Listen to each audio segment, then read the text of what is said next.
in college when your family got their first car? And that's how we ended up over there. They bought that house. They were buying it. So they bought a house brand new? Yes. 5, 4, Who knew that? 2, Who knew that? 1. Palm Bluff would come up, like University of Palm Bluff, or like, I know you all know it's Branch Normal and AM and N.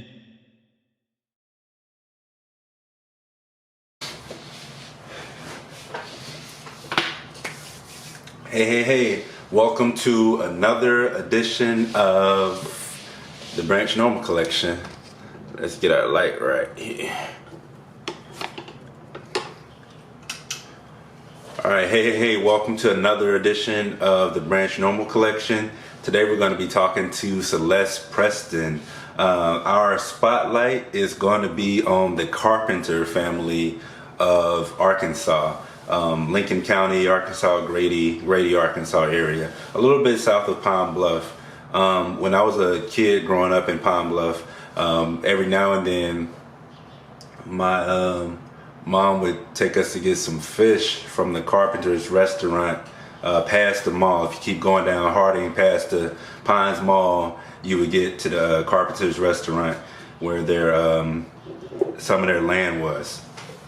So let's talk about the Carpenter family and the Carpenter's produce. Carpenter's produce is and I'm going to pretty much read this information directly from the Arkansas Encyclopedia website, because that site is really good, and I was able to fact check everything. I've been using that site for some years now, and all the information was correct, really in a concise place. So I'll pretty much share some of the facts, not everything from there, but some of the facts from there.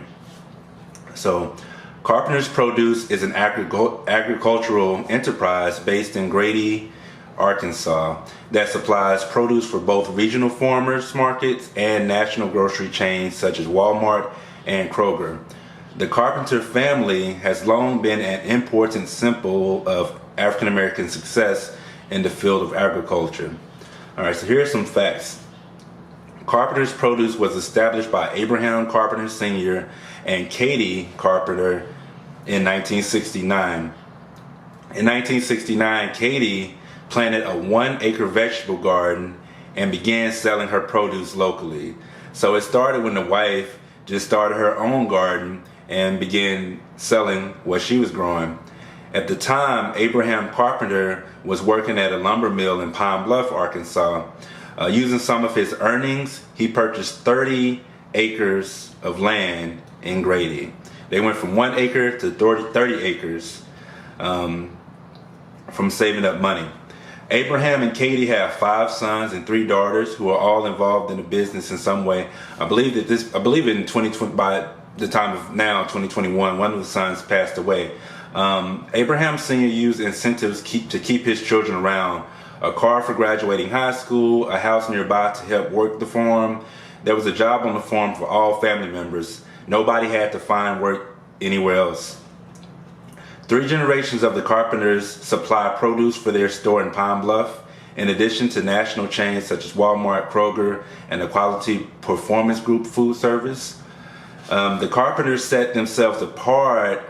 So a lot of farmers in the area did cotton and soybean and rice. You can see a lot of rice, a lot of cotton. If you ever go to Pine Bluff, you see rows and rows of cotton being grown. But the Carpenters set themselves apart by focusing on fruits and vegetables, including squash, greens, green beans, sweet potatoes, peas, watermelons. All right. This focus upon produce allowed the Carpenter family to grow multiple rotations of crops on the same land throughout the year. When I think of the Carpenters, I think about Queen Sugar. That's one of my favorite shows. But this is like a real-life Queen Sugar situation here. Eventually, the operation grew to about 1,500 acres and became one of the largest employers in Grady, with approximately 35 members of the extended family working on the farm. They would also employ about 40 to 50 more people during harvest time. Carpenter's Produce now includes 2 retail outlets in Pine Bluff and Little Rock and sells produce regularly at farmers markets. The Carpenter family was named the Farm Family of the Year in 1988 by the Arkansas Farm Bureau. Now, we know a lot of black farming families have been discriminated against. So the family was part of a nationwide lawsuit against the USDA, that's the United States Department of Agriculture. The family was a part of a nationwide lawsuit against the USDA alleging years of discrimination against black farmers as related to lending practices. Side note, the 1619 Project really goes into this, talks about all the trouble that black farmers have to go through to get a loan for their farms. The Carpenter family, when the suit was settled in 1999, the Carpenters were among those appealing on the basis of continuing practices of discrimination. The USDA negotiated an additional settlement in 2010. So the Carpenters received a settlement in 1999 and again in 2010 because it was clear that some of those discriminatory practices were still continuing. All right. Abraham Carpenter Jr., who is currently the manager, has been an activist in agricultural spheres, notably in the field of water conservation, and has served in a number of organizations, including on the board of directors of the Delta Farmers Cooperative and as a president of the Arkansas Vegetable Growers Association. After Hurricane Katrina struck the Gulf Coast in 2005, Carpenter's Produce sent truckloads of produce to the area to feed people in need. I read an article recently that says they are one of the families that have a license to grow marijuana in Arkansas since the demand for marijuana has grown, which is cool. It's really cool to see this black farming family just keeping up with the times. One of the Albert Senior was really Abraham Senior, was always encouraging the family to stay updated on equipment, right, as well.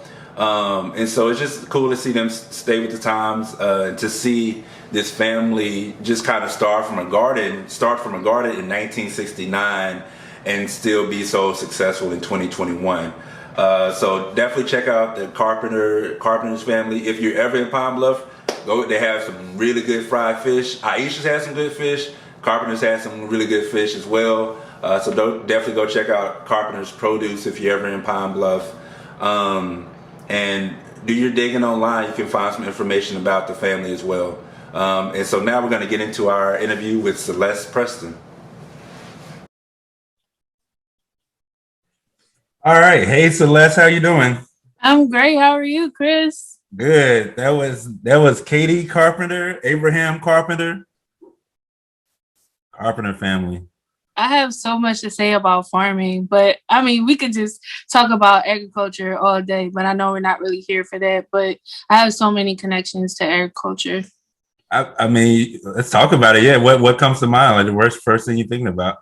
I was introduced to agriculture in high school. I went to Walter Biddle Saul High School of Agricultural Sciences, aka the Farm School, which is in Roxborough in Philadelphia, PA. And I was the only crazy plant lady in my family. At first, I wanted to be a vet, but then I decided that, plants don't bite or talk back. And I was introduced to like rotations of different like horticultural classes, greenhouse management, landscape design, and I just fell in love with landscape design. And then that's how I got started in my whole career in agriculture and horticulture.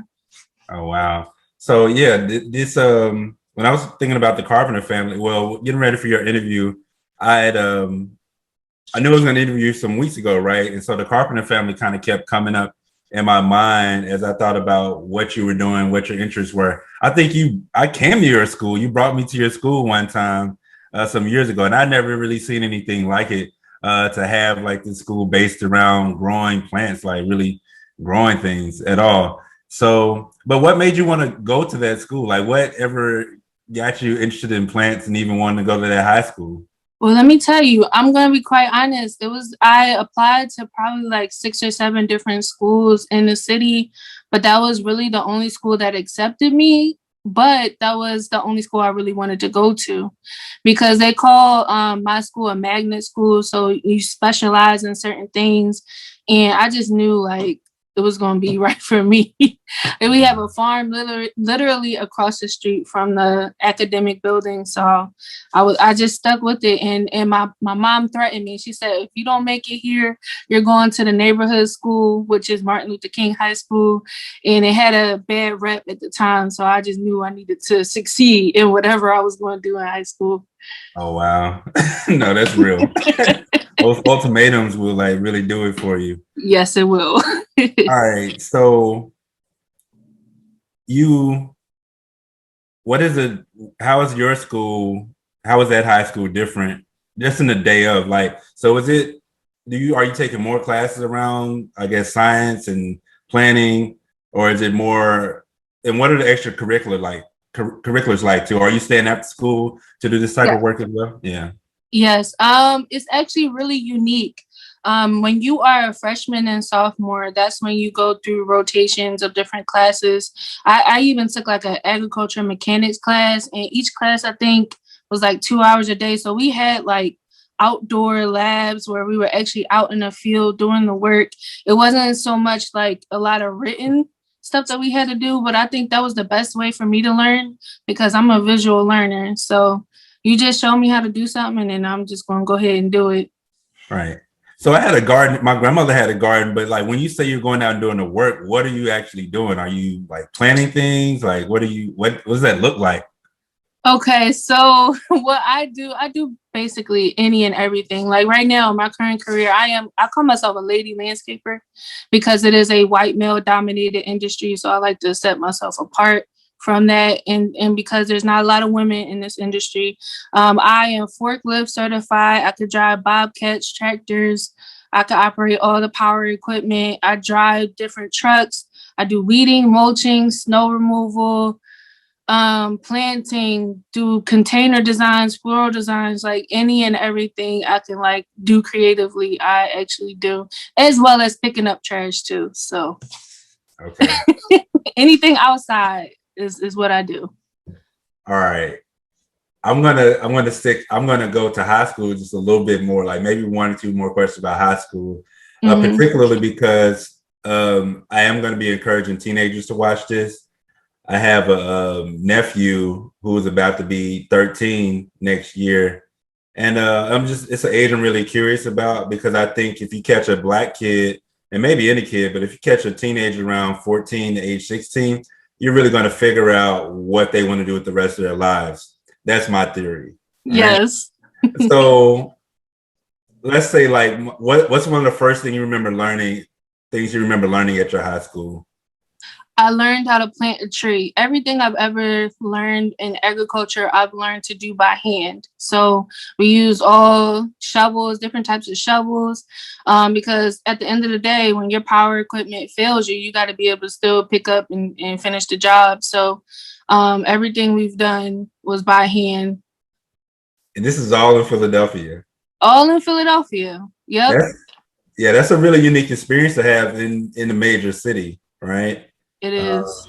Because when people think about like planting things, farming, they think about these rural areas. Mm-hmm. And so that's cool to see. Oh, speaking of high school, before I forget, I got to show off my T-shirt. I have to represent today Pine Bluff High School Fighting Zebras of Pine Bluff, Arkansas. I was in the band. I was in the marching band. Shout out to Mr. Lott, Carl Lott. R.I.P. to Tank. And shout out to everybody who was in the band, Jack Roby as well, Mr. McPhail, and 7th grade band was Donna Lee. I got to shout out all my band directors while I'm thinking about it. Yes, I actually love Pine Bluff too. My best guy friend, Dante Williams, went to UAPB. Okay, so go ahead. Like I want you to. One thing I was really excited about interviewing you, and it's going to be a lot of questions. It will be all over the place, but I just want to know, like, whatever.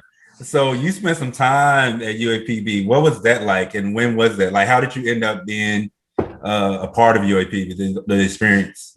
Well, I think I came up to 2 homecomings. And the one that I remember the most is coming up for his probate because he pledged Kappa. So I wanted to make sure I was there. I was there for the weekend for homecoming. And I think I might have came for another homecoming like after he graduated when he was in like in a master's program.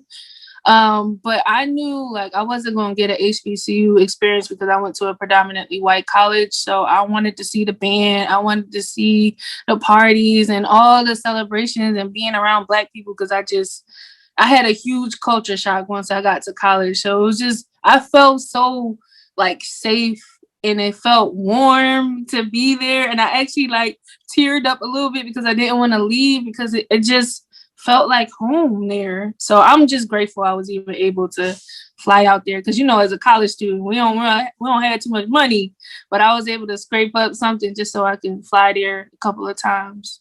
That's crazy. I mean, you know, we homecoming I didn't understand the importance of homecoming until I left home. You know, growing up in Pine Bluff, you're homecoming every year. One thing I remember, I got a new outfit. It was like Easter and homecoming. I got new clothes for every year. I might not have got new clothes for my birthday that year, but I had new clothes for homecoming. And yeah, it was set out like the first day of school. So when you were down there, did you get a turkey leg? I need to know this. You know what? I don't remember a turkey leg, but I remember going to a party and somebody was outside with those like barrel grills and it had the white bread. And I remember getting the sausage and I always like wanted him to bring me home one because I was just like, it was just so good. And we don't get a chance to have that too much in the city. So I was just like eating any and everything I could. I miss the food. I have a whole different diet, but like anytime I go home at this point, like I'm home, so it's got to switch back up. So good.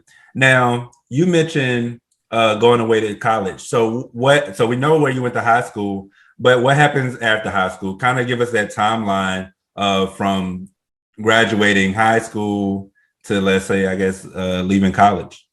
Well, in high school, it felt like a job because I applied for just about every scholarship I could. And with WB Saul High School, I was the only person to receive a scholarship to go to Del Valle. And also I was able to get a Board of Trustees scholarship with Del Valle to go. What's Del Valle? Delaware Valley. Actually, when I was there, it was Delaware Valley College, which is in Doylestown, Pennsylvania, but it is now Delaware Valley University. So it's another agricultural college or university. So I fell in love with it because it was just like Saul on a bigger scale, but it wasn't like overwhelming, like a huge school, like maybe Temple University. I think I applied to North Carolina A&T, and I really feel like if I went to a big school, I don't think I really would have been successful because I probably would have been any and everywhere, just partying. I probably would have pledged AKA because that was something I really wanted to do, but I didn't have access to Black sororities when I was in college. Okay. Gotcha. And so you went away to school, and did you do it all 4 years straight through? So here's the thing. My parents, they laid it down. They said, listen, you're going to do college in 4 years, so you do what you got to do. And they also said, get a job. So I stayed 2 summers, took classes, worked on campus year round and during the summer, just so I could graduate on time. I can't remember what the course load was, but I know if I would have only took like 12 credits a year, I wouldn't have made it in 4 years. It probably would have been 5. But, you know, I think my advisor didn't set me up right. And I ended up having to correct it. In my senior year, the last semester, I had like 20 credits along with working. I was also the step team captain, and I was also the president of the Students for Diversity, which was the former Black Student Union. So I look back at my college experience and I'm like, how in the world did I squeeze all of that in and tried to have a social life at the same time? Talk about stress on a whole nother level. That was nothing but God that got me through. No, that's real. That's real. So what, you mentioned 2 things. One, advisors. You mentioned like you feel like your advisor didn't set you up. Now I had a similar situation going back to school as an adult 2 years ago. And I just feel like this is the space to say it. Like, anybody watching this, if you're 18, 19, going into college, your advisors can help, but everything is your responsibility now. Absolutely. Right? And that's not to say like, oh, everything's going to be hard and everything's a struggle. But this is college is a shock to me. College was a shock to me because it was a time of like, no, you've been a child all these years, right? You've never really made your own decisions, but now you are making all of your own decisions, right? And they're yours. There's nobody else to blame or anything, right? And we can say it like, we can really talk about how like in some ways the system is messed up and that we kind of just throw kids in. But at the same time, if I'm talking to a teenager, I'm going to say like, hey, like your advisors are there, but you need to be really hands-on about picking your major, about exploring what major you want, right? Taking classes that you're interested in your freshman, sophomore year so that you're not in your senior year trying to figure out, oh, what major do I want, right? All of those things. And so, yeah, I just want to add that. There is nobody telling you to get up and go to class. That's all on you. If you miss class, your teacher is not going to ask you, oh, what happened? Do you need to make it up? That's something you have to tell your teacher if you decide to miss class or whatever. So, Exactly. I remember my freshman year, my English grade suffered because between Thanksgiving and Christmas, I just decided I wasn't going to class. I just did not go to class. And I had a C when I could have had an A. And the teacher liked me too. It's just like, hey, you didn't do any work. I can't make up 2-3 weeks worth of, points for you. So yeah. Now, 2 things about college. One, what kind of events were you all doing for the students of diversity? Okay, so I'm gonna take it back to, I think it was my sophomore year. We went to the National Black Student Leadership Development Conference every year in Washington, D.C. We were able to get money from the student government board to send us there because we really wanted to like have some type of leadership skills to bring back to campus and try to like bring some like diverse speakers. And we were able to meet, I can't remember his name now because it's been so long since I graduated, but we actually, we experienced a lot of racial tension on campus. And there was an incident where there was white power written on the student center bathroom wall, swastikas, and I felt like we were living in 1965 on campus. I mean, seeing Confederate flags. I was going to school with people from down south, white people from down south, and I actually, my dad called me Angela Davis because I was very militant about bringing those signs down because it really boiled my blood because it was just a reminder of the things that we have experienced in our past with slavery. And they said, oh, it's old farming, but what's old farming? So I actually had to schedule meetings with the student government board, housing. I sat down with them. I said, listen, this is against the policies in the handbook and y'all need to revise that so that this is not acceptable. And I didn't take no for an answer.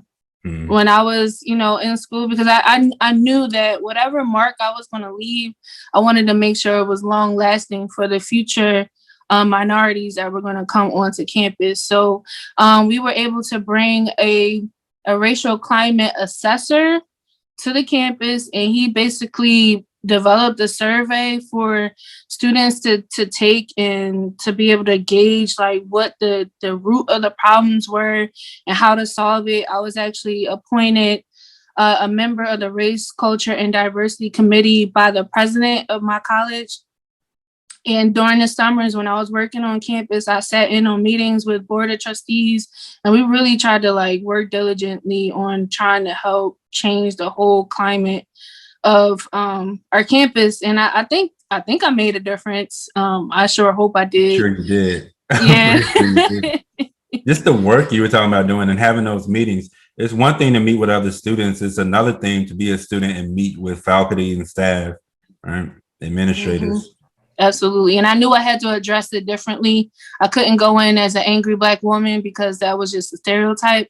So I knew I had to, be strategic about what I said and the different things that we brought to campus. We brought like a night of salsa dancing. We brought Jane Elliott we brought her to campus and she spoke to the entire football team. We got it mandatory for them to come to the meeting. And I went to go introduce her and she took the mic from me because she just decided she was ready to talk, and she went right in, and she was just as blunt as she wanted to be, but we needed her to come through and talk about all her experience with trying to like just bring awareness to segregation and try to like bring unity to the campus. So I'm really grateful for all the different people and the events that we tried to bring to campus, and we tried to make it fun because it didn't always have to be serious. Okay. Sorry, not to cut you off. I had to Google Jane Elliott. I didn't know her by name, but I've watched her videos. She really does these like diversity trainings. And It's not like the Starbucks diversity training. It's like some in your face. Yeah. Like crying. I think I've seen some videos where people were so offended that they left the room because they could not handle it. But she wanted white people to feel how we feel on an everyday basis. Mm-hmm. She's hardcore. She really, really is. That's crazy. Because you graduated in 2009. So this is like what I always try to tell people before Black Lives Matter is a totally different period, right? Black Lives Matter really has changed a lot of things. So to do that in like the early I think 2000s, we brought her in 2008. I think it was my senior year when we were finally able to get her to campus. This is after Gina 6, around that time. That's why it was so important for us to get all that work done while we were there. It was heavy. And I think this was when Obama was first inaugurated. I remember just me and my sis Liz, we were the only two people in the student center watching him be inaugurated. And the next day, the climate of the campus was so cold. They were so upset. And it was like, we didn't want to say anything to bring any extra attention to us. So we just kind of like smiled to ourselves, but we knew they were not happy about it. That's crazy. So Celeste, like maybe it had to be right around the same time, within a week or two of inauguration. At my school, we had, so there was a bulletin board in the student center for the NSBE, National Society of Black Engineers. Somebody took those letters and engineers, and spelled out, they got another G from somewhere, spelled out NIGGERS, National Society of Black, N-words. And that's what it was. And that was the climate at that time. It was heavy. It's definitely heavy. Yeah, it was really wild. Now I'm going to go back. I want to ask some like questions about pre-high school and maybe high school. But actually, let me start with your job in college. I'm going to ask you, what were the jobs in college? And also, what was your first job ever? My job in college, I actually had two. During the school year, I worked at the food court. I basically learned every station while I was still there. And then my senior year, they actually upgraded my job to student manager, where I was opening and closing on the weekends. And when cooks couldn't come in, I was in the back flipping burgers, doing the specials of the day. I was training people, and I got paid like $8.50 an hour. But here I am doing adult work, counting up money and all of that. But that really taught me a lot about responsibility and leadership. And I love to cook anyway. So, it was just a great experience for me to learn. And then on the slow times, I was able to like create different dishes and stuff like that. So it was really cool. Oh, wow. That job. And then during the summers, I worked for the grounds department. You had a productive time in school. There was never a dull moment. Never a dull moment. That's crazy. So what is your first job ever? My first job ever was as a Red Cross certified babysitter. I was 13 years old.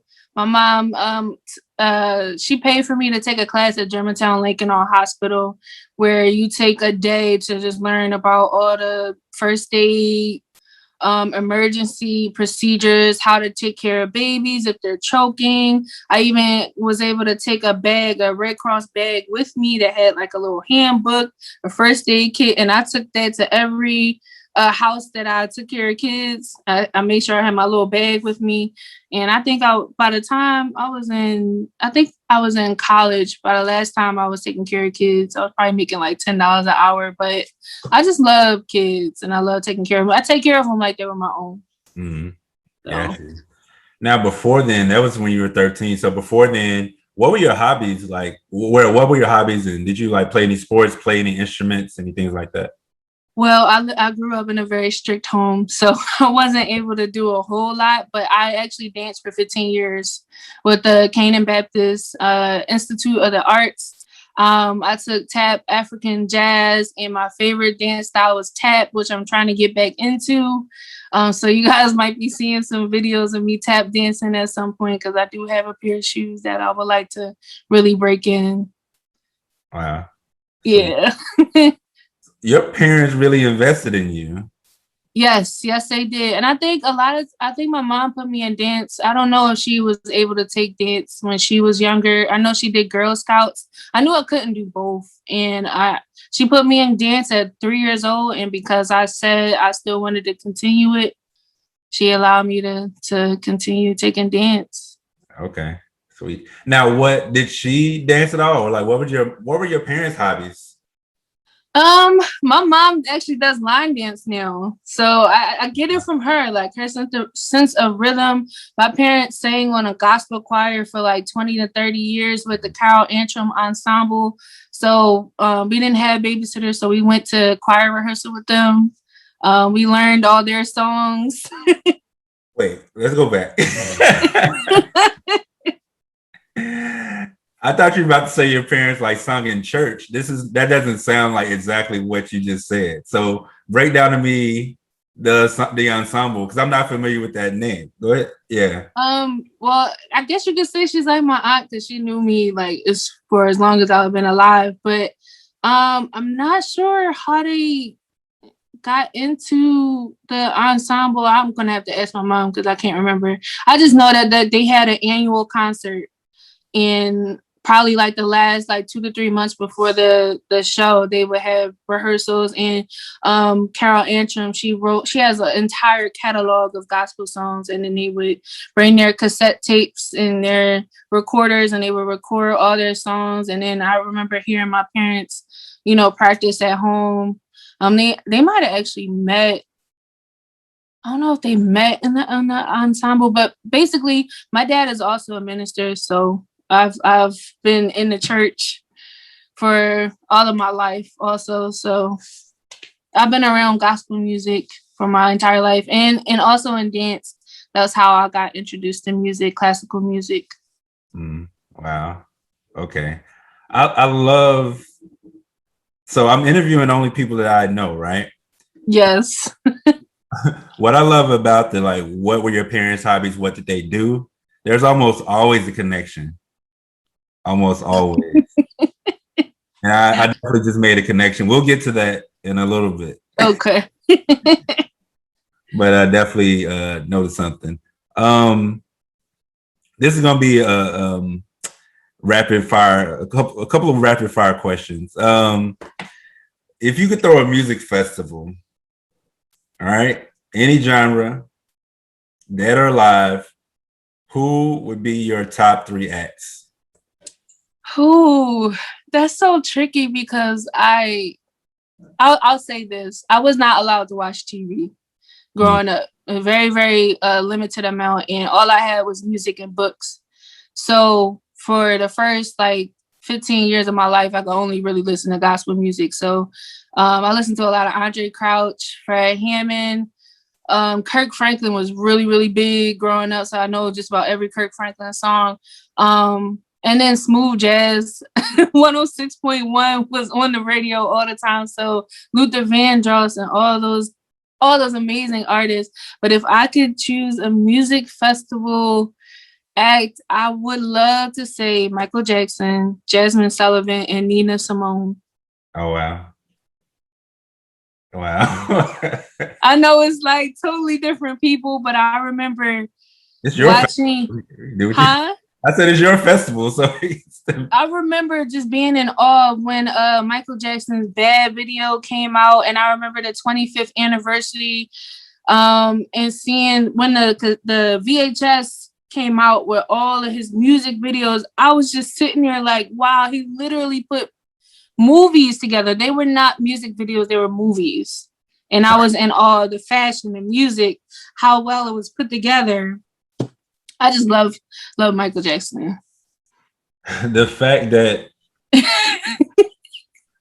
because what I do is I picture it, I see it, right? I see Nina Simone at the same concert she's about to perform, and I'm like, because Nina Simone, normally you think Michael Jackson's going to close that show, but I'm sorry, Nina Simone has to close that show. Mm-hmm. Right? She does. She definitely does. It's crazy. If I had to put a lineup, I would go Michael Jackson first. I would go Jasmine Sullivan in the middle. Then I would go Nina Simone. I was thinking the same thing because Jasmine Sullivan is like that new soul.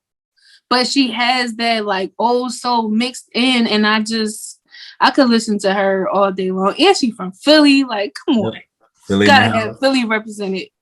She's since that last project she put out, it's just been on repeat around. Oh my gosh, I love her project. I can't wait to hear any and everything that she comes out with, because every body of work that she's put out has been amazing. So I'm excited for her.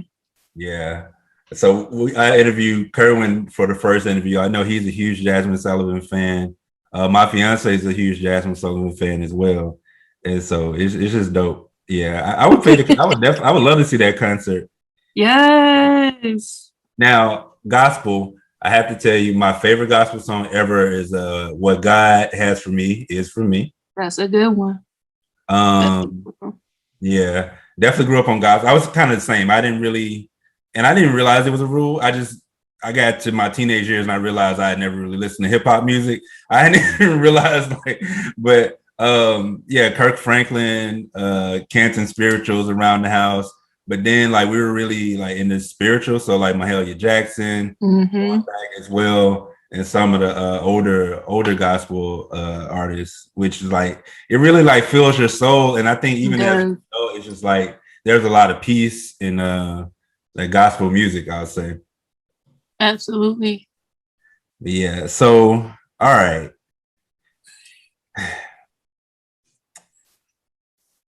I want to ask you one more question, and then I really want to talk about the career and the things you're doing now. All right. Okay. So before I ask that, who's been one of the most meaningful people in your life? The first person that comes to mind right now is my godfather, who just recently passed last month. His name is Reverend Leroy Simmons. He is probably the most African American person you will ever meet. Their house is actually filled with so many different African artifacts. It looks like a museum.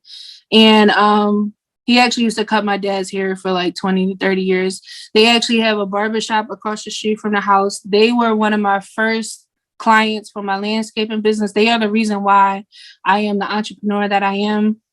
They heard about my major being landscape design, and they said, "Can you come cut my lawn?"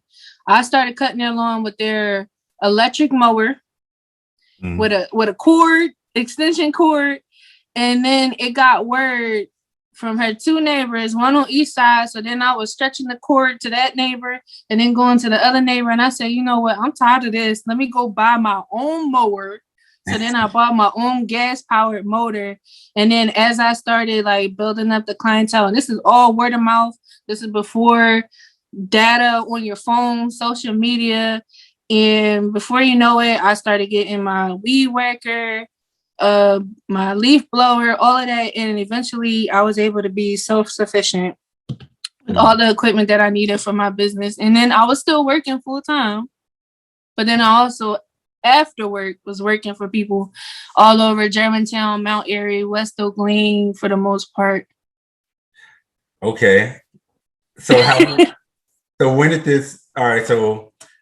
When did you start? Yeah, when was that? This is actually what I did as soon as I graduated from college. I came back home. I did not have a job. I think a lot of times when you're in school, you're thinking, oh yeah, everything's gonna be laid out for me. I'm gonna have this amazing career.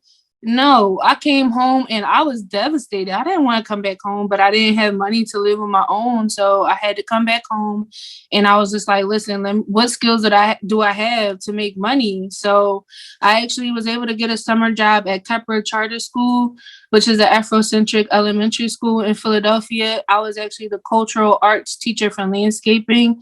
So I was able to develop lesson plans. I had students from the age of 5 to 12 all in one class. So I had to figure out lessons that was going to keep each and every kid occupied throughout the day. And I knew I could not keep them outside. So I had them outside. I did various projects. We turned like water gallon jugs into bird feeders. I had them planting flowers outside, teaching them parts of plants. And it was just a whole big thing. And I actually enjoyed it. And I would love to like really start teaching more. But because of the pandemic, I was able to transition everything to virtual learning through my Green Grocer Cee, which I could talk about later. Okay. No. Okay. Yeah, so you graduated 2009, it's 2021. So we're talking about like a 10-year time period about, yeah. Mm-hmm. Wow. So when I was little, we were cutting like 3 yards a day. My grandfather had a lawn mowing service. And it was kind of like a rites of passage in our family. All the boys, like by the time you were 12, 13, you were cutting yards. And so I remember being in high school, and cutting 3 yards, every Saturday before noon normally. So you were working a full-time job and doing landscaping. How, what is your schedule? Are you getting done at 9 p.m.? Like, Yes. What does the schedule look like? So a typical day for me was going to work from my first job out of college was at a retirement community. So my hours were a little bit earlier. So I think I was working like 7:30 to 4 o'clock. And I was driving the family minivan. So a lot of times I would have my equipment in the back of the minivan and I would go straight to my 1, 2, 3 jobs and I would work till 8, 9 o'clock at night every day. I did not have a life. Wow. I remember this is the purple minivan. I feel like I remember this van. Yeah, that was my first car. That was the poetry van. Some people called it the poetry van. So we used to drive a lot of people around. Wow. And so it starts from like cutting Mr. Simmons, right? Mm-hmm. Cutting his yard. And I'm with you on the I want a gas mower versus an electric. I always felt like I was gonna run over the line. And Same. I was so scared. I was like, I need freedom. Right.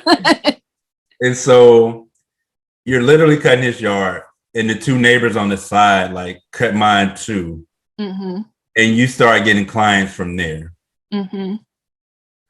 What does the growth look like? Because one issue that a lot of, obviously I focus on Black businesses, but one thing that is hard to do sometimes is scale. So how did you gain more clients, keep those clients, and gain more and keep everybody satisfied without driving yourself crazy? Well, I did drive myself crazy. And that's why I had to shut down my entire operation because I was absolutely burnt out. Because I did everything. I scheduled, I did the work, and I had to get the supplies. I don't even know how big my business got because I was so in the thick of it in the moment.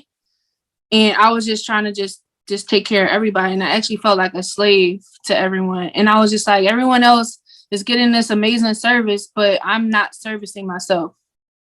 No one ever taught me how to take time for me. I was always told you get a good job, you go to school, and that's it. You don't have a business. You work for somebody else. And there was a level of freedom of having my own business, but I didn't like the side effects of, me being broken down. My vehicles were breaking down. My equipment was breaking down because every single thing was overworked and I just never had any downtime. I didn't take vacations. Mm-hmm. And I think that's an American thing where we feel like we got to work ourselves into the ground just to have money. But I didn't have money because I was constantly reinvesting and shelling out money for different things. And, mechanics, they make buku money off of these repairs, especially when you're driving old cars like I was. Right. So I never felt like it was worth continuing because I didn't have a team. And I desperately tried to get people to work with me, tried to get my brother to work with me. I think he worked with me one time and some bugs flew in his face and he was done. Oh, then I had a cousin work for me, and I think a cord, he cut through the cord. So then I had to replace that. So I was just like, you know what, let me do it myself because I know I'm responsible. But no one really wants to do the labor. And I honestly feel like the root of it is because it's so related to slavery and how we used to work out in the fields, and nobody wants to do that hard work. Yeah, right. I agree with that. It's wild because it's needed, right? Because also, obviously there's a, landscape is not far from farming, right? Mm-hmm. So there's a thing now in the culture where we understand like, hey, buying food from these grocery stores, we don't necessarily know where it's coming from. We want food that we know is coming from the ground, right? And it's not genetically modified in any way. But with that means we have to go back to the land, right?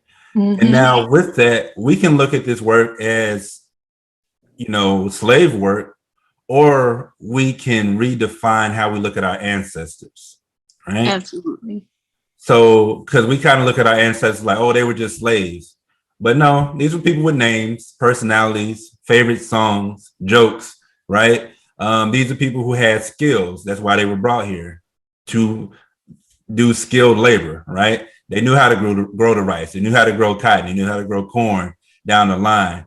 Take away the punishment of it, the physical violence of it, and you have people who are going out and working every day. Like, these are technically scientists, right? Absolutely. They know what's going to happen. Yeah, they know what's going to happen at a certain time of the year. They know how to work this plant. They know what crop needs to be here, when it's going to work out, and all of that. And so, yeah, like, no, that's real. That's real.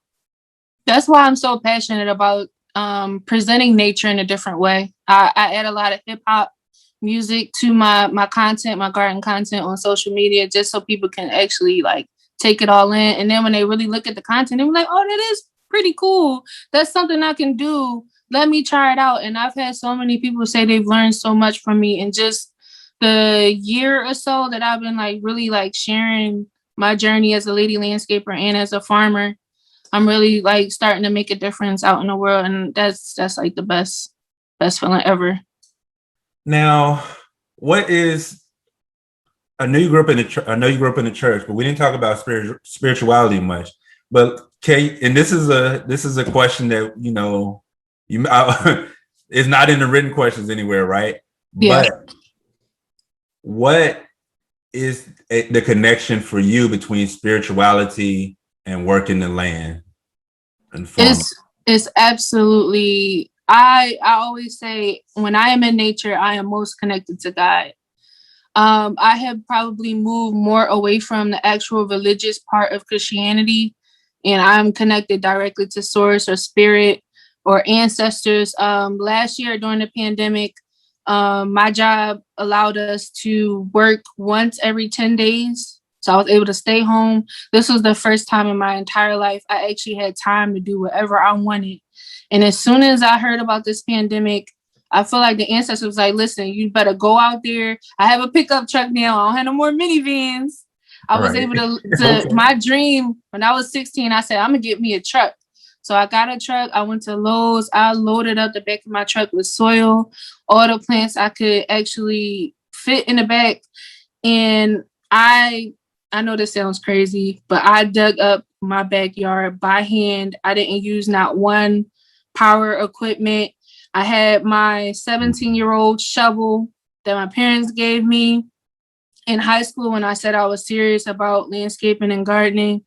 And I dug up my backyard section by section, and I just listened to my body, and I dug up the grass. And as I had space, I planted the cabbage and I planted broccoli and cauliflower, and I knew in the springtime certain plants were going to do well. I researched, I watched YouTube, and everybody says it looks like I knew what I was doing, but I was literally listening to the ancestors and studying at the same time and actually doing the work. And by the end of the summer, I had this like ridiculously overgrown garden filled with food where I was able to feed my neighbors, my family, my friends. And I really felt like the ancestor was like, we've been waiting for you. So by the end of the year in December, I knew I did not want to leave 2020 without starting Green Grocer Cee, which is an urban farming business based in Philadelphia, but I plan on taking it all over the world. I just call it the Holy Spirit. Jesus. Seriously, like it's all right. So in doing the research for the spotlight for the Carpenter's family, when it said Karen or Katie Carpenter just started a garden, right? And just started selling her, her restaurant produce from the garden, and they just only had 1 acre. She started selling it. And to see that, like, 50 years later in 2021, that the business is still going, right? I was born in 84. So this is like 15 years before I'm born. She just, playing stuff in the backyard or whatever. And to see it grow and to see like, oh, now we're going to have 30 acres. What I'm always impressed by is like growth. So 2021 could have been a time where you're just like, oh, I'm sad, like I'm down, like can't wait for this to get over. And you found opportunity in it, and you like went deeper into yourself, listening to whatever spirit said, like, no, grab that shovel and let's get to it. And I see the dirt in your hands, right? Yes. This is your dirt, right? Yes. This is a part of like, so a part of claiming like your path and your passion is like the tangible stuff. Is like really like, no, this is mine. We look at dirt normally like, man, dirt outside, we don't want nothing inside, like it's dirt, right? But when you say it's my dirt, I'm gonna put something in it, I'm gonna put a seed in it, I'm gonna water it, right? That just be turned that, that's such a, when you say you're the closest to God, being in nature, doing what you do, that makes 100% sense. It's grounding. And I'm a Virgo. I'm a Virgo sun, Taurus moon, and Scorpio rising. So I have this like 2 signs that directly relate to Earth. And then I have the Scorpio side that comes through, and I'm able to protect myself when I'm in nature. I've never had any incidents where I got injured or had any like real major issues while I've been outside, because I've always been out by myself. No one has ever really looked out for me during my like 15 plus year career in this field, but I knew I had to be tough in order to be able to be successful. Wow. Outside. Okay. Okay. So 2020. Give me I'm going to ask a little bit about a timeline. At what point, right? Because pandemic kind of starts March of 2020. We're wearing masks, I think, by June or something like that. But we originally thought it was going to be 2 weeks. So when do you go into your backyard, and where do you get the seeds, right? What are actual steps that got taken outside of, Well, actually, let me tell you what happened. January 15th of 2020, I decided to start my brand, Celeste Nicole LLC. I'm also a fashion designer. So I had been taking lessons for about a year, but I also feel like the ancestors connected to me then, because we used to make our own clothes too. Like I went to Ghana back in 2019. Everybody is a sewist, even the men. They make their own clothes. So I was able to tap into that. So in the beginning of the pandemic, I was at home making face masks. I had to teach myself how to even make them, because everybody was like, oh, you know how to sew, why don't you make masks? I was completely overwhelmed. So I made them for a certain amount of time, and then I was just like, you know what, I can't do this anymore. It was too stressful. It was unexpected not an expectation, unrealistic expectations that people had. They basically made me feel like I was a machine. I don't have a sweatshop. I don't have a team of sewists. So I abandoned that. And that's when I went outside and I was like, okay, I could do this. Wow. So while I was still home for the 2.5 months, I was outside every day. I did not have a down day. I didn't have time to be sad. I had to keep moving every single day because everything that you grow, you got to tend to it. So I didn't do a lot of seed starting back then. I started out with small plants. And as I was growing and as the seasons were changing, I was able to get more plants and put those in there. And then by the end of the summer, I was able to have like this whole backyard filled with stuff. And I even submitted my garden to the Pennsylvania Horticulture Society. I got a blue ribbon for my organic and sustainable garden. So that was just like confirmation that I'm doing what God has really wanted me to do for forever. Wow. How did you decide to apply? Like yeah. Well, my farming mentor, she was actually, she wasn't my high school teacher, but I used to like hang out in her advisory in high school, and I stayed connected to her through social media. And she was like, why don't you submit your garden? Since I was sharing it with everybody, she was like, just take your time and fill it out. So at work, I call it them people's job because that's not my job anymore. I took myself out of that because I tell people all the time, this is the last job I will ever have, because once I get to a point, I will be working for myself for the rest of my life. So I took 2 hours out of my day and I sat down and I basically put all my energy into this application. They wanted you to submit pictures. They wanted you to answer about 10 different questions. And I had to explain my entire process of putting my garden together, submitted it, and got the blue ribbon. Wow. Got it. So we hear the term mentor, and that's a difficult term for some people, because I know some of us, we have that question of how do I go about getting a mentor? Do I just tell somebody they're my mentor? Like, and how often do I communicate with them? Do I have to set up a lunch every time I want to talk to them? So what is a mentor to you? Like what? Yeah. A mentor to me is someone that is more experienced in the field that you would like to be in. And all the mentors I've ever had in my life, they kind of like presented themselves to me, and I've always been eager to learn. I've never said I was an expert at anything. I'm always open to learning more. And any question I had about farming and growing anything, I would just hit her up on Facebook. I would send her a message, and she doesn't live too far from me. She lives in Plymouth Meeting. So sometimes I would go sit down and chat with her. She's also a part of the sewing group that I'm a part of. So we have a lot of different connections. That's how we stayed in contact with one another. So we just kind of like support. She became my friend. A lot of times we don't get a chance to get to know our high school teachers on a personal level, but I was blessed to be able to have that personal connection. I feel like I'm a part of her family. I go over there for dinner sometimes, and I really appreciate that relationship that I have with her. Yeah, that's one thing about teachers, because they're not really human to us. Teachers kind of like are robots that have an off button when we leave school at 3:15, right? Mm-hmm. But in reality, yeah, they're full people. They're doing stuff outside of school, and they have spent so much time with us. They know us pretty well, right?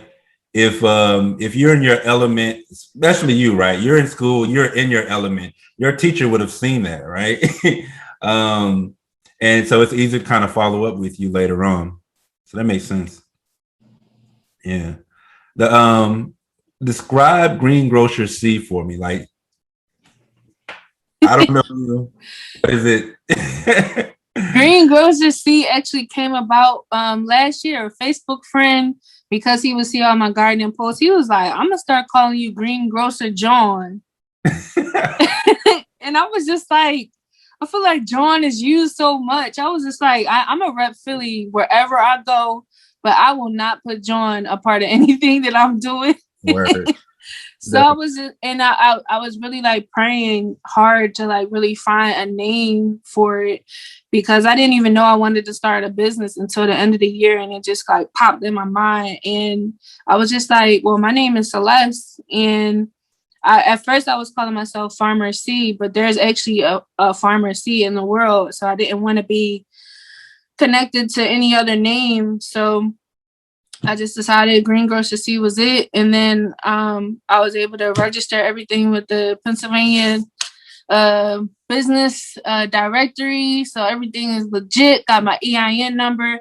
I'm not at a point of where I'm actually making a profit or anything. This is just doing it scared, establishing myself, learning on the job, making the connections, and prayerfully the land will come to me where I can take my business to another level. But right now, my main passion is to teach people how to grow their own food wherever they are. You don't have to have a lot of land to grow food. You can grow it inside in your windowsill, but you can use the things that you have around the house to grow food. Okay, that's dope. Now, I'm growing. This is not food, and this probably looks super disgusting, but this is mango seeds or pits, and this banana peels, and I use the banana peels to For fertilizer. For fertilizer for my plants. You can see my like elephant ear plant right there. Hey, right? Yes. It's like 5 or 6 plants around here.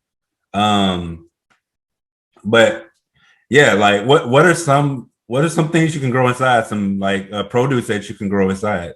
The first thing I really tell people to do is make a list of the things that you like to eat. And a lot of times herbs are very easy to grow. And a lot of times you'll go in the market and you'll see actually basil plants, you'll see mint plants, and you can actually take cuttings that they sell. They sell fresh herbs in a little plastic packaging. You can actually root those in water and start your own plants in the house. So I really tell people to shop the market for the things. I want you to spend the least amount of money with starting your journey as far as growing food. And I actually, because you mentioned mango, I actually have a mango tree now, because I took a seed from a mango that I had, and I said, let me just try this out. It's called the paper towel method, where you wrap the seed in a wet paper towel and you put it in a Ziploc bag. And I turned my microwave into a greenhouse. So in February, I started my mango seed.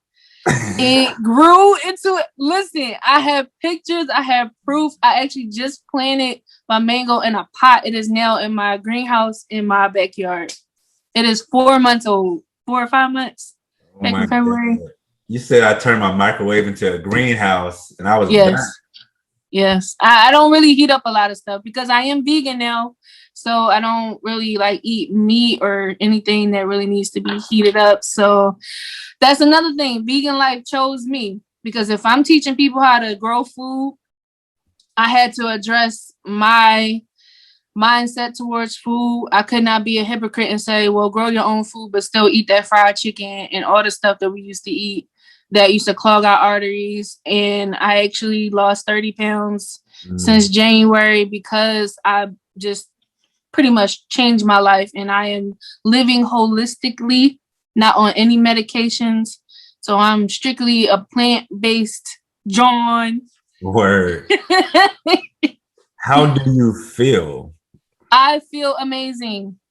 I feel absolutely amazing.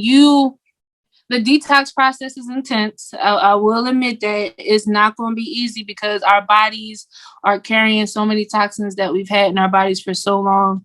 And I don't know how, I just know, like, Spirit just said, you need to clean your colon. So I know herbalists that have colon cleansing pills. So I knew to take that, drink lots of water. And I also started intermittent fasting. I think a lot of people feel like we got to eat 3 times a day. No, that's not the case. And I honestly feel like that's an American thing. And that's just training us for jail, because we're all on a schedule where you eat at 8, you eat at 12, you eat at 5. and that's not the case. We do not need to eat as much food as we actually do. We overconsume, and that's why we're obese and we are not healthy. We can even talk about the whole healthcare system and how it's set up for us to be sick. That's a topic for a whole nother session. But I'm telling you, vegan is the way to go. It is. And like when you talk about we eat too many meals, right? Yes. And I remember my brother saying one day we overwork our bodies, right? Mm-hmm. This is tricky. A lot of us don't like to exercise. At the same time, we're overworking our bodies by eating. Yes. Right? Mm-hmm. Because every time you eat, your food has to digest its food. And so you eat at 8 a.m., right? Takes a couple hours or whatever. By the time your body is done digesting that food, it's like, boom, I got to eat again, right? Mm-hmm. Now your body starts working again. You know what I mean? So it's almost every time we stop, we make our body start doing more work. Mm-hmm. And then at the end of the day, when our body's super tired from all that work, we got to go to sleep. Mm-hmm. But we wake up and start the process over again. Now, when you talk about intermittent fasting, I've been doing this as well. So I started, I don't know, like maybe two years ago, I was doing smoothies every day for the summer. I would just go 2 or 3 weeks at a time with nothing but smoothies. And And my disclaimer to all of this conversation about dieting is like, try it for a day and see how you feel. Mm-hmm. It's an individual thing. Yeah. Right. You feel better. You're going to, you'll feel good. No, I've never heard somebody say, man, I didn't feel good. Like it made me have, I don't know, like it clears your mind and makes you feel better. But the last thing I'll say, the intermittent fasting. So for me, I normally wake up, I have a smoothie somewhere around 11 a.m. and noon. And I'll put whatever in my smoothie, fruits, vegetables. Have a cousin who puts cooked beans in her vegetables, in her smoothies. Wow. Exactly. I had never thought about that. No. And that's how she gets protein. That's how she gets protein in her smoothies. But I'll do that smoothie around 11 or 12. And at this point, my body just knows what's going on. And so I have my smoothie and I have one solid meal around 5 or 6, and I'm normally good. Now, if I need a snack at night, I'll have a snack. You know what I mean? I'm the person, me personally, I don't restrict myself so much that now I have a headache. Now I've completely abandoned my diet. My thing is like, let me just get better on my diet. Let me pay attention when I'm not doing as good. Let me pay attention when I'm doing good and keep doing that. Right. And just paying attention to my body overall. And because it's not the 90s where you're on a diet for 2 weeks. We're talking about actually changing our lifestyles to exactly what you said about not having to take pills, being able to stay out of the hospital, not have to pay hospital bills so much. It's a spiritual thing for me. Like just changing my life. And changing our relationship with food. I actually created a mantra where I say, like, I've changed my relationship with food. I am no longer living to eat. I'm eating to live. And I want people to say that every day because it's so true. We should not be like living to like figure out what the next meal is going to be. We got to give our bodies enough time to digest. Gut health is very important. And if we never, ever eat the foods and give our bodies a chance to rest, to be able to break down the things that we are eating, we'll never, ever be well. And I actually started studying Queen Afua, Sacred Woman. Changed my life. She saved my life. Because women's health, the way we don't take care of our bodies is so unhealthy. I actually ended up in an emergency room during the detox process, and actually my blood pressure was rising the longest I was staying in the hospital. My blood pressure was rising to the point where I could have had a heart attack. But if I did not keep my mental right, I could have died that day. So it's so important for us to listen to our bodies and give our bodies time to release everything that is not good for us anymore.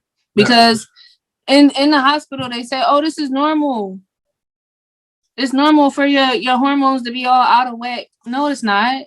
Y'all just trying to say that to make me feel better. And they prescribed a medication that was actually going to be harmful to me. And I knew I wasn't going to take it, and I didn't. So I was listening to my body. My body was already healing itself. I just had to give it time. Wow. Yeah. And because what you're getting to is you're saying during the detox, your body was getting healthier, but because it wasn't necessarily used to the good foods and being on a pattern that it was still a shock to your body. And it had to fight against all the toxins and be able to release it in different ways. And I honestly, I want to sit down with women just to kind of talk about my experience, because it's so important that we talk about our health. And it triggered me because I needed to get to the source of why I felt so much shame. And I felt shame because my father, as a teenager, he made me feel like disgusting during that time of the month. And I was taught to keep things quiet and never talk about it. Didn't get a chance to really talk about it with my mom or other women. So it made me like ignore it. But that's not something we should ignore. We should actually have sister circles. And Queen Afua, she teaches us to be able to talk about these things with women. So one thing, I was watching a Breakfast Club interview with Queen Afua, and obviously I'm a dude, so I've never experienced it, but I was watching it with my lady, and I just heard her talk about like it's not supposed to be so difficult on your body, right? And a lot of that has to do with what we're eating. Yeah. Everything goes back to what we're putting into our bodies. And our bodies talk to us. We just have to listen. But we got to be quiet. We got to be still to be able to listen to that. And stop, being on the go all the time. And that's what the pandemic and this time is really like 2021 has really like helped me like slow down so I could actually figure out what my next steps will be. So just establishing myself and then working through this trauma, because I can never move forward if I don't deal with all these bags that I'm carrying with me. As Erykah Badu said, the bags are going to get heavy. No, for real. Yeah. And I will say this to add to that.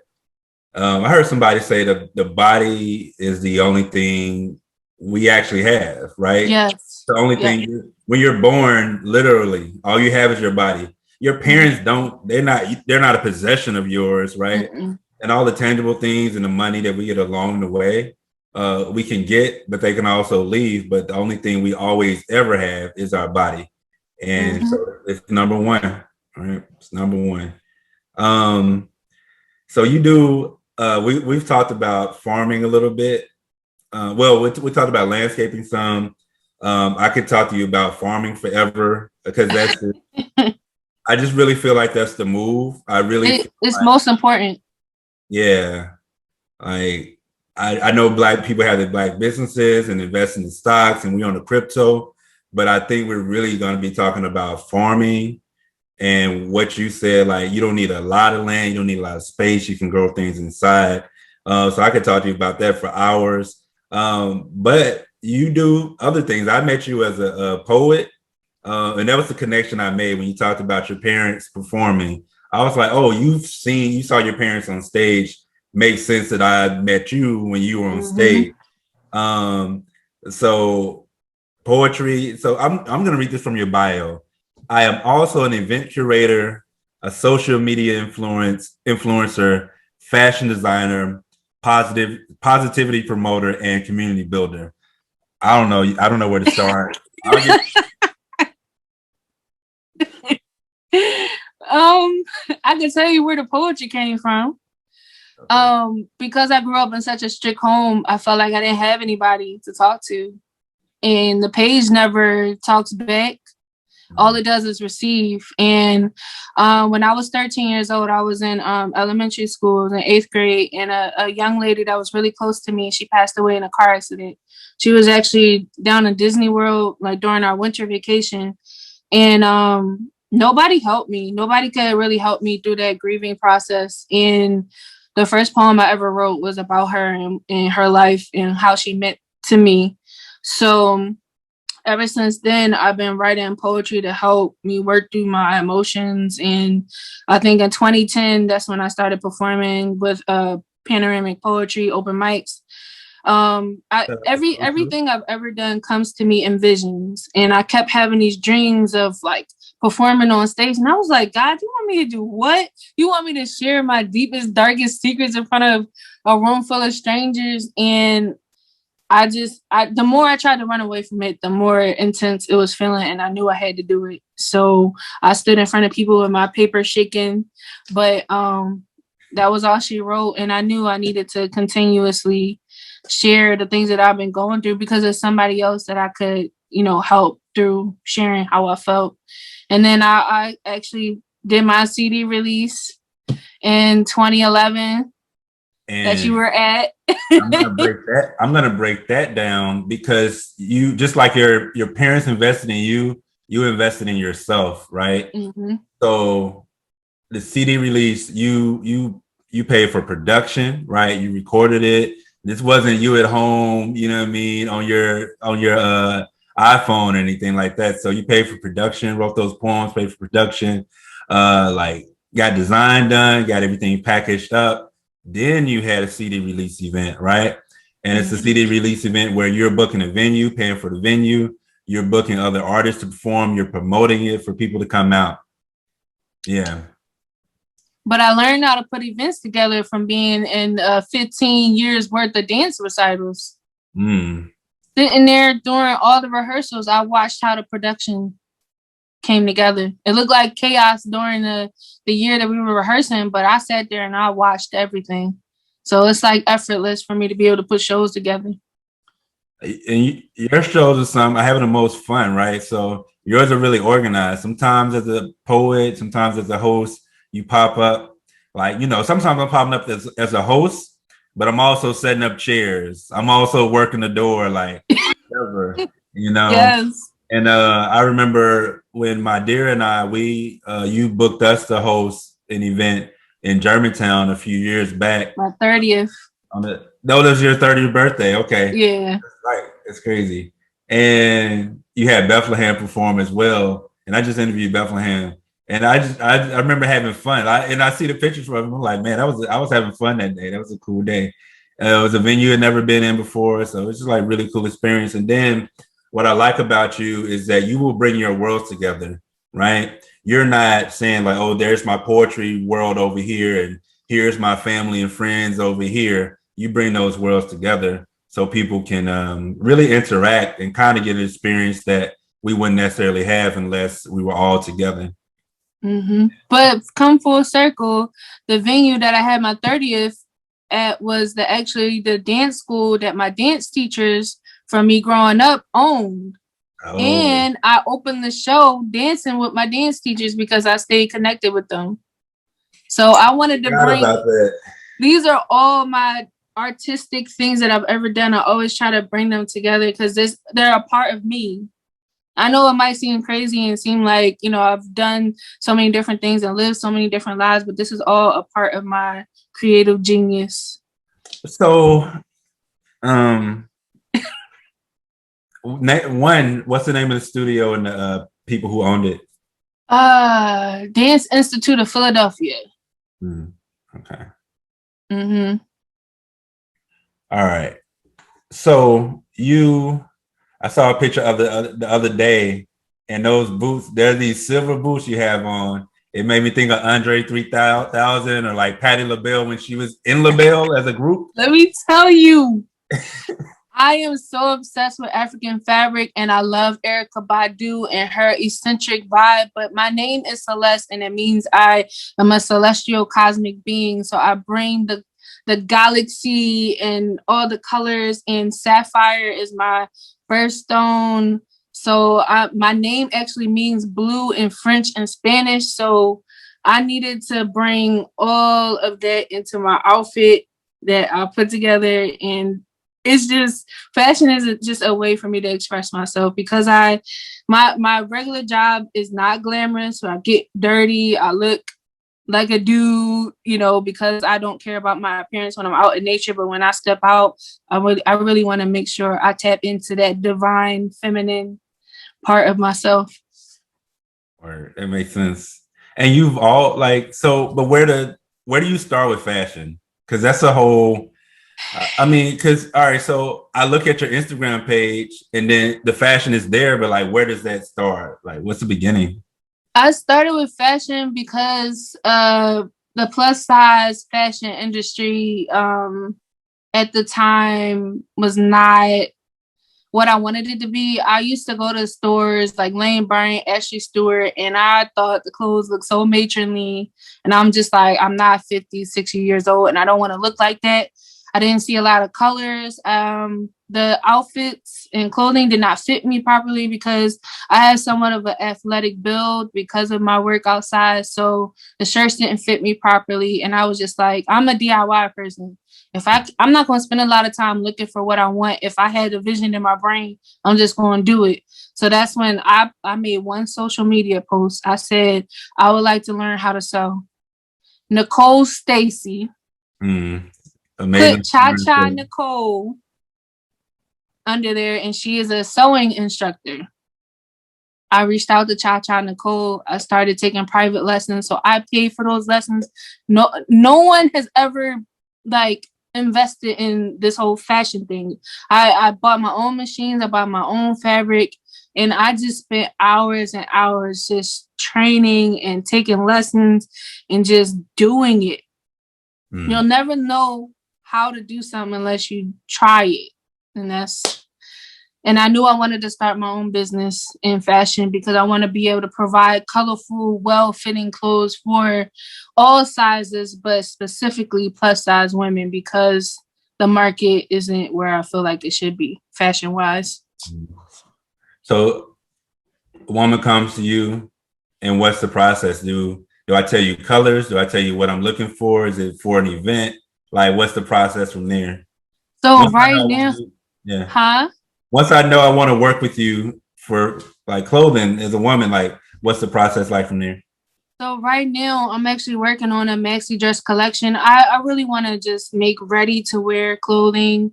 I've tried doing custom before, but it could be actually really stressful trying to like bring other people's visions to life. And I'm in the process of like finding like a manufacturer and someone that could really like a team to really help me put my vision to paper and actually get the clothing out to the people. I have a dream of having a storefront and being able to have a team to do custom work. But right now, I'm not at the capacity of being able to do custom. But whatever I put out to the world, if you like it, you buy it, just like you would when you go into the store. That's what I'm talking about. It is. No, you said something real, like, I'm not a machine. Yes. Not a machine. Yeah, it's just, that's it. I think that's it. Sometimes when you're an entrepreneur and people know you, they feel like, hey, I can email you whatever, I can text you whatever, and I can do this anytime, and I can give you any deadline I want to give you. And it's like, no, like, you know me, right? So maybe you can get whatever, but you can't say you're going to have it in 2 days, right? You know, I am one person, so I don't have to go with all these other people to get a yes, but I am one person. So everybody else that, you know, appreciates my skills as well, they want stuff too. And I mean, it's not to be rude, but you got to get in line. Like, I had to really put my foot down in all of my businesses. I have to really be an advocate for myself. And if I need to take a day just to like off the grid, I will do that because I share so much of myself with the world that I need to just go off the grid. But I've been such a people pleaser for so long, and I really like ran myself ragged in every single way, and I can't do that anymore because right now I'm trying to set up generational wealth for the family I don't even have yet. Because in my family, there aren't many entrepreneurs in my family, and it was not something that was encouraged. And everyone said, "Oh, it's going to be hard," and I'm like, "What isn't hard? Everything we do is hard." But I had to push through those fears, and I had to push through the negativity that I received from some of my family members who said I was crazy for all these dreams that I've ever had. And I want to be the example to my family and say, listen, do whatever makes you feel happy. I told my mom the other day, I said, listen, for 18 years, I did everything y'all asked me to do, right? I wasn't happy. I was battling depression. I was feeling complacent in my career. That's why I was like, let me learn how to sew. let me tap into all the things that make me happy, and I'm going to turn it into a business. Mm. And I just want to promote that. I want to promote positivity. I want to promote people being free in any and every way and not feeling like they got to be in a box. Because I felt like I grew up in a box and I had to just bust through it one day. Yeah. In adult years, we kind of like allow teenagers to be wild. And even in your early 20s, we allow that. To be an adult, be wild, and still be controlled in what you're doing is really like, it's really freeing. Mm-hmm. To be in your 30s, to say like, no, I want to try this thing. I want to do this over here. You know what I mean? Go Yes. do it, right? Because what you're not saying that, hey, throw away everything you're doing and go do what you decide to do this morning. You're saying plan, invest in yourself, right? If you see something you like, go take the class, right? Go take the sewing class, right? Do that class as long as you need to, train yourself, and then follow through on that dream, right? Mm-hmm. So these aren't knee-jerk decisions. These are interests that you invest in, and you check what happens in classes. When you learn to do something and you do some training, that training really makes you decide, like, do I like this or do I not like this, right? And that's really a bonus of training, taking classes, things like that. And guess what? I'm doing all this while still working a full-time job. I've never been able to quit my job and say, you know what, I'm going to just dive head first into this. There are moments, believe me, where I just want to say peace out to them people's job, but I can't do that because I have bills to pay and there is no excuse when it comes to that. But eventually I know like all my entrepreneurial efforts are going to pay off, where I'm going to be able to say, you know what, let me create my own schedule and the money will be making itself in my sleep. Now, what about the person who says, but no, I got to go to my friend's birthday party this Saturday, or so-and-so wants me to come to their event tonight. I don't have time to do all of this. You don't have time because you say you don't have time. We curse ourselves when we say we can't do something. And it's all about priorities too. You either want it or you don't. If you want happiness, you gotta go after it. Nobody else can make you happy but you. It's all about self-love, self-preservation, self-care. That's my biggest thing. So how do you balance the relationships, and not even like intimate relationships necessarily, but friends, family? Like, how do you balance that in your life?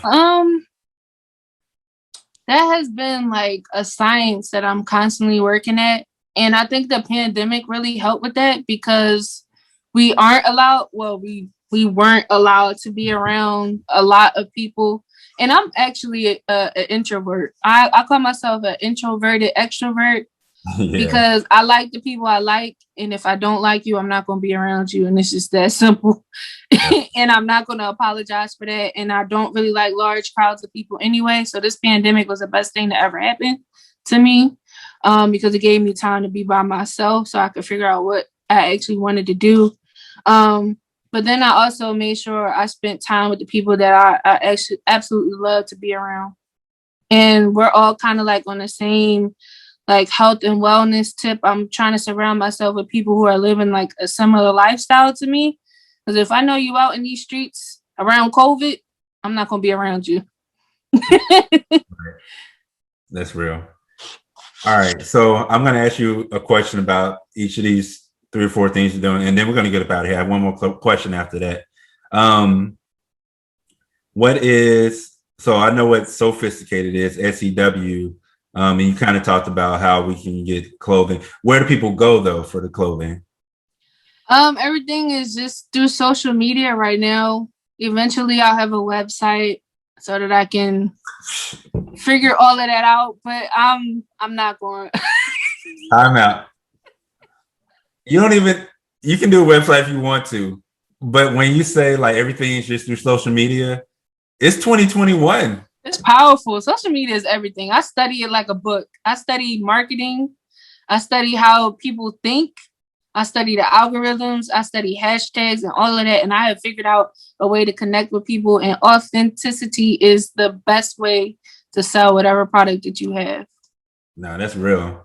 And in the age of like, I I I was buying honey from Omi a couple weeks ago, and it was just a matter of like she posted honey on Instagram.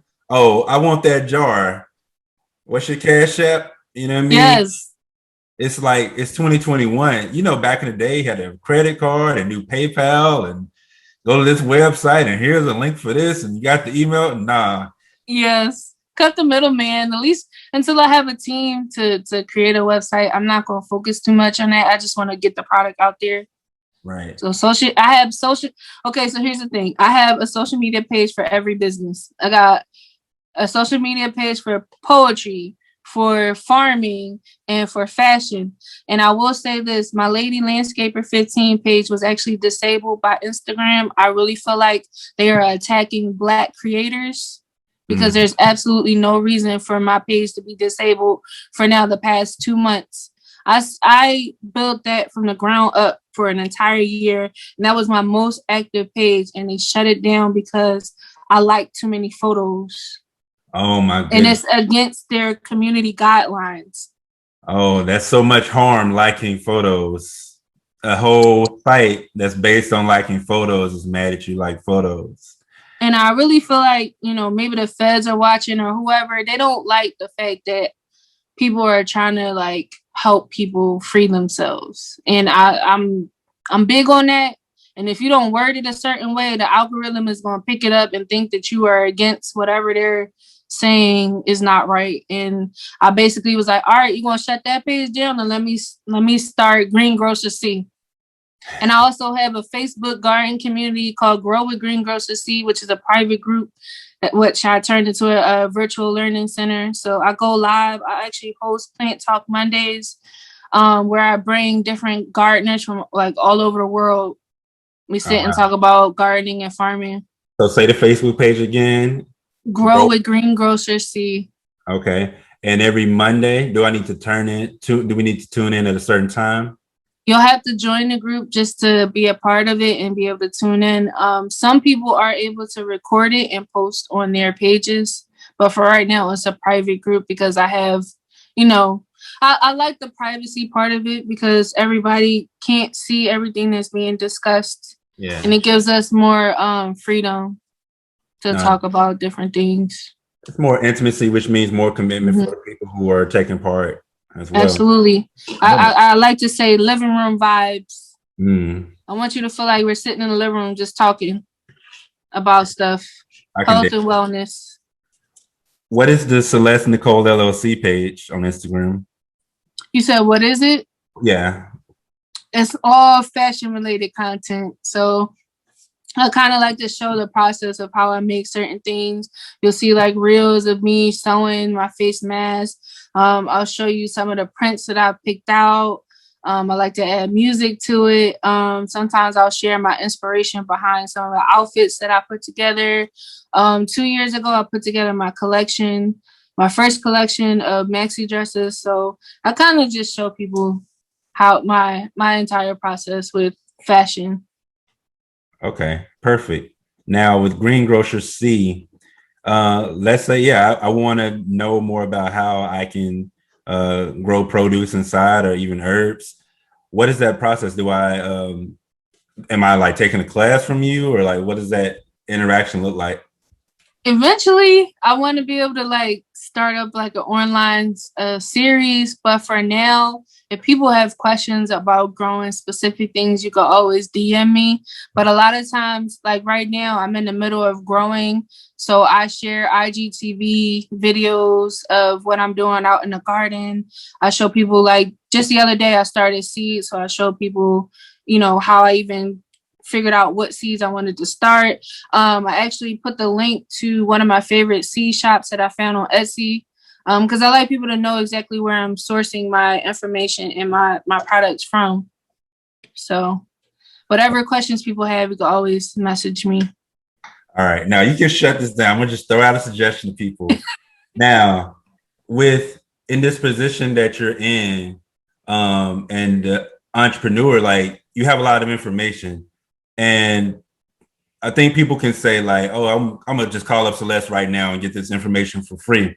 Now, that's possible. What I want to encourage people to do is anytime you have somebody you feel like you're close to, friend, associate, Facebook following, friend, or whatever. Like anytime you're able to contact these people and ask for information, yeah, get it. But also like feel free to cash app them $25, right? Oh yes, I received that.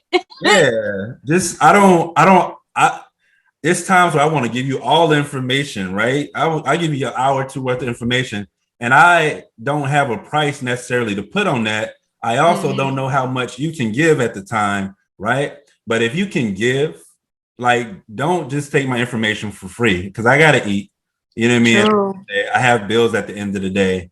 And just because you see somebody online doesn't mean they pop in financially all the time.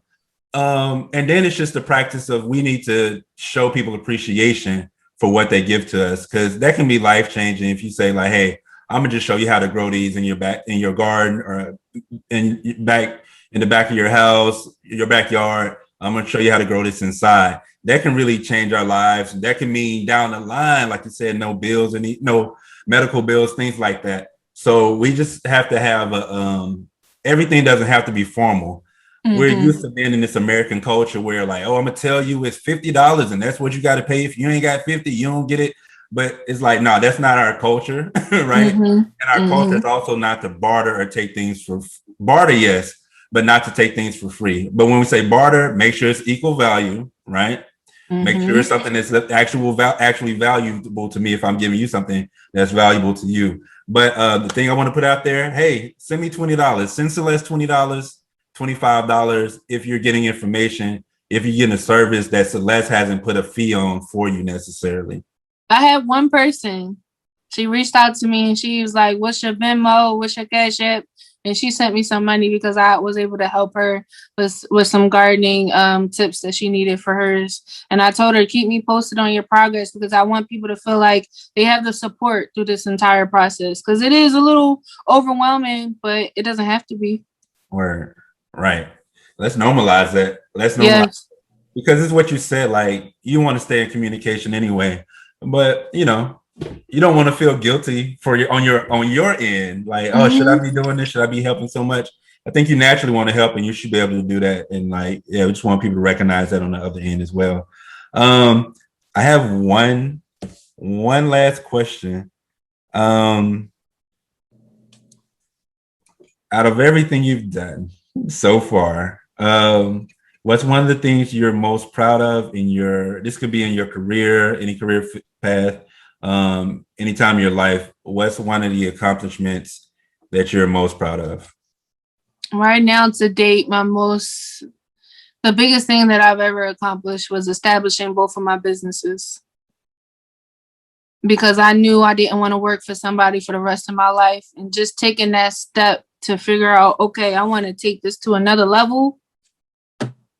Starting Celeste Nicole LLC was the first, and then starting Green Grocer Cee, and then I have other businesses that I would like to start eventually. Property management, because I've dealt with some rent and landlord issues. I want to turn that into a business because I don't want people to experience what I have. In real estate, farming, all of that. I want to just take over the world in different ways. Now, and I'm gonna throw out another advertisement for you. For the people who you got your stimulus checks, you know what I mean? You've been getting your unemployment, you've been saving up, right? You don't necessarily have to work, but you find interest in some of the things Celeste is talking about. You have an interest in farming, planting, landscaping, design. What I heard Celeste say in each part of this was, hey, I needed help. I needed a team. Hey, go get it don't have to be an internship, but hey, where can I help? Right. I have some of my friends who have the positions they have. They just started by like helping, showing up one day and helping. And so definitely take that, reach out. If you feel like you want to help, you'll learn. Right. This is a way to like gain and mentor yourself. And so I definitely want to send people your way as far as, joining the team. That's a big thing. That's a huge thing. So. Thank you so much. I really appreciate that. No problem. This has been a joy. Got a lot of gems. I'm inspired. I'm about to grow some basil tomorrow. Yes, do that.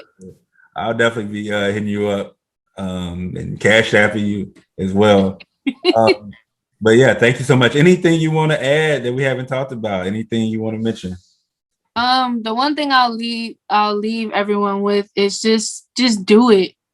Whatever you feel led to do, just give it a try. Take can't and no out of your vocabulary, because you curse yourself when you say that. So just keep a positive mindset, and if it gets hard, take a break, but always come back to it. Thank you so much. Thank you. Thank you for being a part of the Branch Normal collection. We appreciate it so much. Thank you for having me. Thanks.